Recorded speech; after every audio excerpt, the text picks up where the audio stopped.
Bonjour Patricia Touranchot. Bonjour. Vous êtes spécialiste des affaires criminelles, journaliste au Jour, un site d'information à l'Obs pendant presque 30 ans à Libé.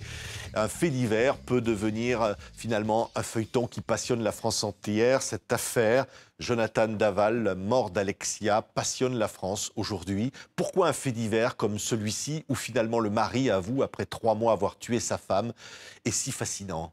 Parce que justement, il y a les 3 mois de dissimulation et de croyance de la part du public que peut-être c'est un rôdeur, peut-être c'est un tueur en série qui a tué cette joggeuse. Et puis à l'arrivée, bon, il y a beaucoup d'éléments qui resserrent le faisceau de présomption contre le mari et sa duplicité, en fait. Le fait qu'aux obsèques, il ait pleuré, qu'il ait dit qu'il aimait beaucoup sa femme, qu'il ait pu, si tant est que ce soit lui, parce qu'il est encore présumé innocent, même s'il a avoué les faits, qu'il ait dissimulé le corps comme ça, sur le chemin finalement de son footing, fait que les gens suivent ce genre d'histoire comme un feuilleton. Oui, vous n'avez pas l'impression qu'au fond, il y a la médiatisation et qu'en quelque sorte, il a accompagné cette médiatisation, il s'en est servi? Oui, puis nous, journalistes, on s'en est servi aussi, puisqu'on a relayé la parole du mari éploré.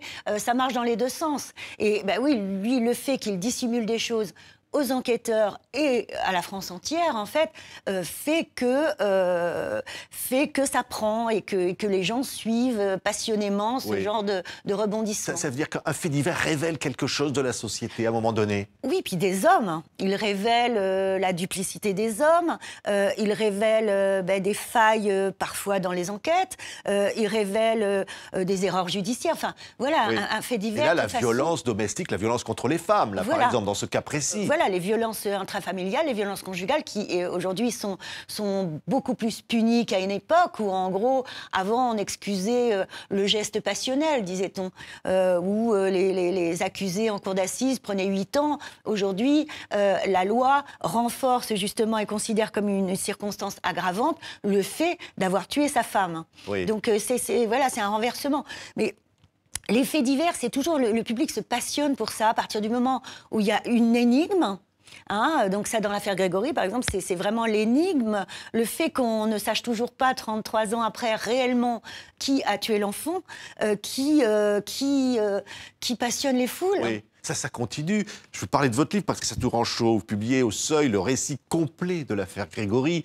C'est une affaire qui vous passionne, qui passionne la France depuis 32 ans, avec encore des rebondissements récents, des mises en examen. Le couple Jacob, Muriel Boll, qui finalement n'a toujours pas dit qu'est-ce qu'il s'était passé ce 16 octobre 1984, quand le petit Grégory Villemain, alors âgé de 4 ans, est retrouvé dans la Vologne.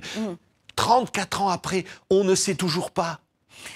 On a des éléments, tout le monde a des éléments, mais la piste du départ dans cette affaire, finalement, au bout de 3 semaines d'enquête, les gendarmes de la section d'Épinal et le juge Lambert ont un suspect numéro 1, qui est Bernard Laroche, le cousin de Jean-Marie Villemain, qui aurait enlevé l'enfant. Et Muriel Boll, la jeune belle-sœur rousse de Bernard Laroche, disait à l'époque, et l'a répété à 4 reprises, y compris devant le juge, que ce soir-là, son beau-frère Laroche était venu la chercher en voiture au collège et qu'il l'avait emmenée sur les hauteurs de l'Épanche, qu'il avait enlevé un petit garçon avec un bonnet et qu'ensuite ils étaient allés à Docelles, que son beau-frère était descendu de la voiture avec le petit garçon, il était revenu tout seul.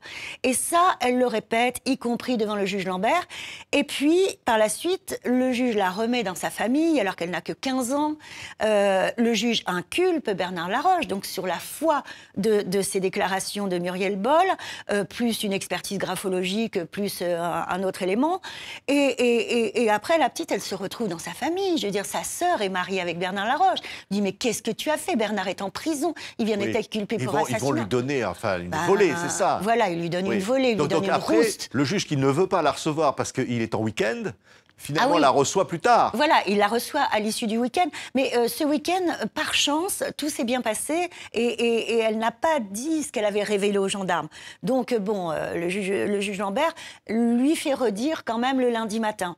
Mais après, il la remet sans protection dans sa famille. C'est là qu'elle va... C'est Muriel Boll qui connaît finalement les solutions de cette énigme. Oui, elle a la clé quand même, elle détient la clé. Elle n'est pas la seule. C'est-à-dire qu'elle détient la clé sur l'enlèvement l'enregistrement du petit et peut-être un peu plus. C'est-à-dire, est-ce que Bernard Laroche, finalement, remet l'enfant à des membres de la famille au café de Docelles, parce que par exemple au café de Docelles, il y a un consommateur pressé, énervé, qui attend, qui est vu à 2 reprises par le patron, qui a d'ailleurs dessiné un portrait robot de cet homme, qui ressemble à la fois à Bernard Laroche et à la fois à Marcel Jacob, le grand-oncle de Grégory, donc qui a été élevé dans le même foyer en fait que Bernard Laroche. Et ils sont voisins, donc ce sont des gens qui marchent ensemble. C'est clair. Mais après, la petite Muriel Boll, peut-être qu'elle sait plus que... Parce qu'à un moment, elle a dit, j'ai pensé que Bernard Laroche donnait le petit enfant à un ami de son père, un ami de Jean-Marie Villemain.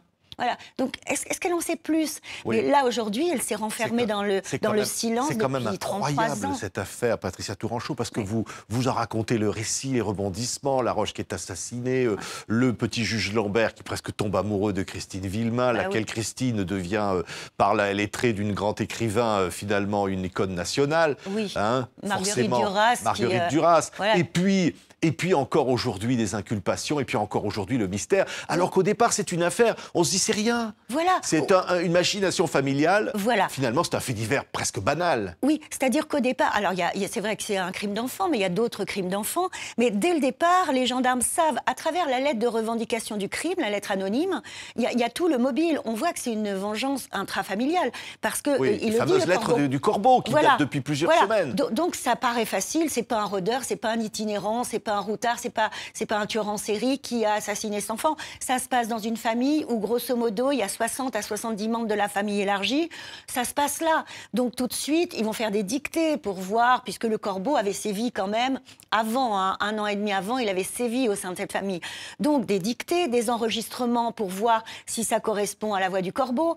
Mais tout ça, finalement, au bout de 3 semaines, ça se resserre sur Bernard Laroche. Mais après, le juge Lambert, qui n'est pas net au niveau de la procédure, qui a commis des erreurs de forme en procédure, du coup, va être poussé par les avocats de Bernard Laroche qui lui disent mais ils vont faire annuler des pièces importantes, notamment sur la lettre de revendication du crime, il y a un foulage, c'est-à-dire des 2 initiales en creux qui sont dessinées, et c'est un L et un B, comme Laroche Bernard, et c'est ainsi qu'il avait signé des procès-verbaux chez les gendarmes.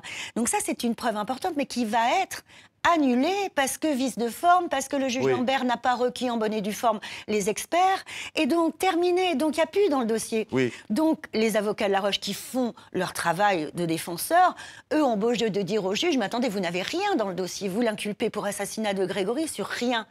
Donc après, le juge Lambert, à un moment, dit devant Laroche, dans son cabinet d'instruction et devant ses avocats, écoutez, si vous avez meilleur coupable, moi je prends, Mais oui, mais les avocats, ils vont, avec des journalistes d'ailleurs, trouver un meilleur coupable. Ils vont dire c'est la mère. Oui, et ils vont ça, commencer... le juge Lambert va être persuadé, et d'ailleurs il va la mettre en examen, que c'est la mère. Oui, et je pense jusqu'au bout, malheureusement, il va le croire, jusqu'à sa mort. Jusqu'à sa mort, par suicide. Encore un rebondissement dans cette histoire. Voilà, et c'est scandaleux, parce qu'il va accumuler contre Christine Villemain 25 charges prétendues. Mais des choses... voilà, qui seront ensuite, dans la deuxième instruction en fait, du juge Simon, qui seront démontées une à une. Donc, il y a pluriel. Mais Christine Villemain a quand même été accusée pendant 8 ans de l'assassinat de son fils. Les pires saloperies ont été racontées sur elle dans les journaux. Et une partie du pays croit malheureusement encore que c'est elle. Et le juge Lambert lui-même n'a pas tiré leçon de ses erreurs, puisque dans un livre il y a 3 ans, qui s'appelait « De combien d'injustices suis-je coupable ?», il consacrait un chapitre à Bernard Laroche en disant « Mais j'ai mis en prison un innocent, mea culpa », pas un mot sur Christine Villemain, qu'il a pourtant envoyée en prison, qu'il a inculpée pour l'assassinat de son fils. Il n'était pas un peu amoureux de Christine Villemain ? Si, oui, il dit que la veille de l'inculpé, en fait, il a écouté Léo Ferré, il a pleuré, il s'en voulait de le faire, mais il était obligé de l'inculper. Il était secrètement amoureux d'elle. Quelle incroyable affaire. Et alors, il y a aussi le juge Simon, qui est hanté la nuit, qui va tomber malade jusqu'au bout. Il est hanté par le visage de Grégory. Oui. Il dit c'est c'est l'affaire jusqu'à ma mort, j'irai. Oui, je veux savoir. Maurice Simon, lui, il est chargé d'une deuxième enquête, de tout reprendre. Il reprend tout et il devait partir à la retraite. Il était cardiaque. Et donc, il va passer 3 ans à enquêter, à faire les reconstitutions, à démonter toutes les charges contre Christine Villemain. Et à un moment, d'ailleurs, il va lui dire « Madame, je peux vous prononcer un non-lieu tout de suite parce que je sais que ce n'est pas vous. Ça ne tient pas, le chronométrage ne tient pas, rien ne tient. Est-ce que vous voulez que je le prononce tout de suite? Est-ce que vous voulez que je continue l'enquête pour essayer de trouver qui a tué Grégory ?» Et elle dit « Continuez parce que je veux savoir la vérité. » Voilà. Et le juge continue, il devient hanté par le petit Grégory, effectivement, et son cœur lâche sous les coups aussi des avocats de la défense qui déposent des requêtes en suspicion légitime contre lui, qui sont très dures parce qu'évidemment, lui revient à la piste intrafamiliale et il revient à la piste Laroche. C'est ça, Patricia Tourangeau. Patricia Tourangeau, on a l'impression qu'on est revenu au point de départ dans cette affaire. C'est-à-dire, on ne saura jamais. C'est ça qu'on peut dire. Le problème, c'est que les preuves matérielles, elles ont été effacées par le temps, elles ont été effacées par la Vologne. Par exemple, sur les vêtements de Grégory, il y a plein d'ADN mélangés, mais pas du tout l'ADN de Christine et Jean-Marie Villemain qui pourtant ont habillé leur enfant. La Nora, qui l'ont touché le bonnet, donc il n'y a pas leur ADN. Donc ça vaut plus rien. La Vologne a tout lavé. Et puis bon, après, la police scientifique à l'époque, c'était pas comme aujourd'hui. C'est ça qui montre aussi cette affaire. C'est combien les choses ont changé aujourd'hui. Il y a des choses qui sont irrémédiables. L'autopsie du petit Grégory n'a pas été faite correctement. Donc on ne saura jamais si le pedo... Mais on ne voudra jamais refermer finalement cette affaire. Non, à un moment donné. Les parents ont poussé pour que ce soit réouvert, justement pour faire des analyses ADN qui n'ont finalement rien donné. Mais eux, ils veulent faire tout ce qui est en leur pouvoir, même par rapport à leurs propres enfants, qui ont été élevés dans l'histoire de Grégory, de leur frère aîné, finalement, qui est mort dans ces conditions. Et les parents veulent tout faire pour essayer d'avoir la vérité. Après, s'ils ne l'ont pas dans le détail, au moins, ils auront la conscience tranquille d'avoir tout essayé.